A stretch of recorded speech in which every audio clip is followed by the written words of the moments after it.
with OnlyFans, officially banning pornography, right? So like super sexually explicit content. Do you have the readout on exactly what happened? I think they wanted to, like, they had credit card processing issues because certain content that was going out was unacceptable to processors, correct? Yeah, I think that it's just the problematic issues that come with that type of traffic, right? So, if you let someone pick what they want to bill someone, right, and how they want to bill someone, you got to deal with the ramifications of that. And I think it was just too big all at once. And again, like I was saying before, a lot of people put their power in one entity and they hope it's all going to be okay. So maybe this isn't the end of everything, but I mean, I feel like this is a straw that shows people that, the world can change in 2 seconds. Slippery slope. Absolutely. I was curious, and I didn't know what was going to be the first toothpick to fall, and it looks like our old friend Tyga was the first toothpick to fall. He pulled the plug on his OnlyFans, which, by the way, is one of the higher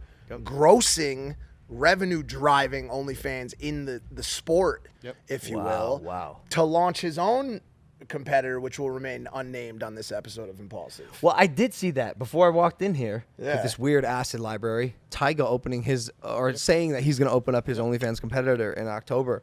And it's funny because obviously, like, the business part in me said someone is going to capitalize on this. Who's it going to be? And then I go, oh, yeah, my friend literally has one of the best subscription platforms in the world already built out. And, oh, yeah, I'm on it.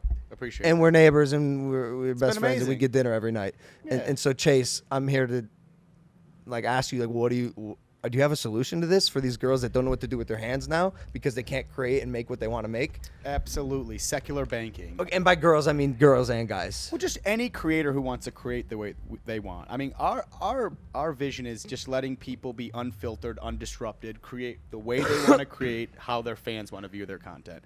We don't judge. We don't make assumptions. We just allow them to do what they do. And what we've been preaching about when I was on Impulsive last time was the banking of this is incredibly difficult. You told me that when we first started having our conversation, you said that was the hardest part. And you actually predicted this with OnlyFans. You predicted it on our podcast. You said, what happens when OnlyFans goes away? Banking stuff. We're almost $2 billion process. I understand banking better than most people. It's a very arduous place.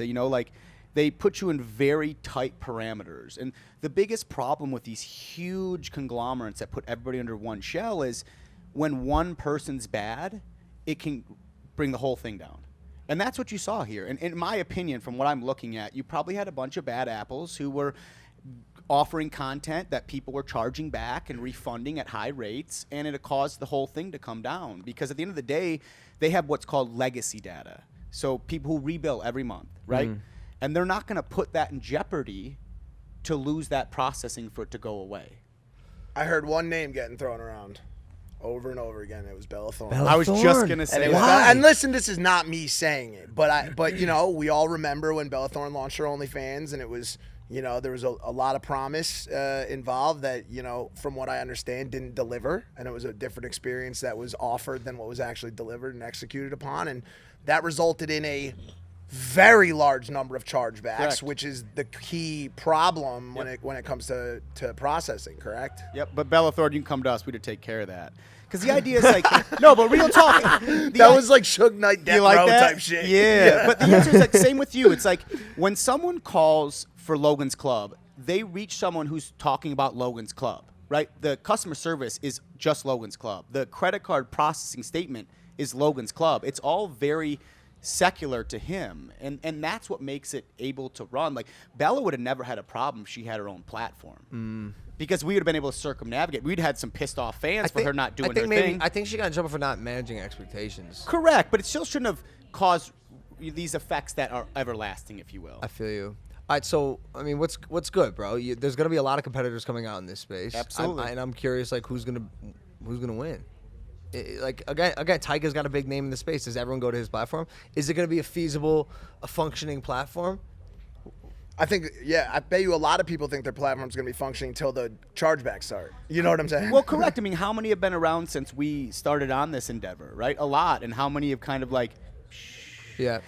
Listen, I always say this, I don't look like it, but I'm a glorified banker. I just understand the metrics of banking and allowing people to process what they want to process. As long as you're letting the banks know what you're trying to do prior, you're in great shape. And as got long as you. you keep it very secular, like you can't allow 50 people all to do the same thing on one platform. I mean, look at it like this way: if all of you guys had one channel on YouTube, Yeah. and Mike did something, would it affect you? Oh, it's got to be me. Yeah. Yeah, of course it's gonna be him. Of course, it's got to be you. But you see what I'm saying? of Like course. at this level of success, at this level of fame, like why people aren't like relying on themselves is for me is a bit peculiar. You know, like, and I understand it's way easier. Like, hey, It's just a behavioral thing to me. Like Yep. everyone's used to consuming content for free, which made sense and makes sense. Yep. But 5-10 years from now, maybe it won't make as much sense. Maybe creators will, I don't know, be charging for what they make regularly. Again, it's just it's consumer shift.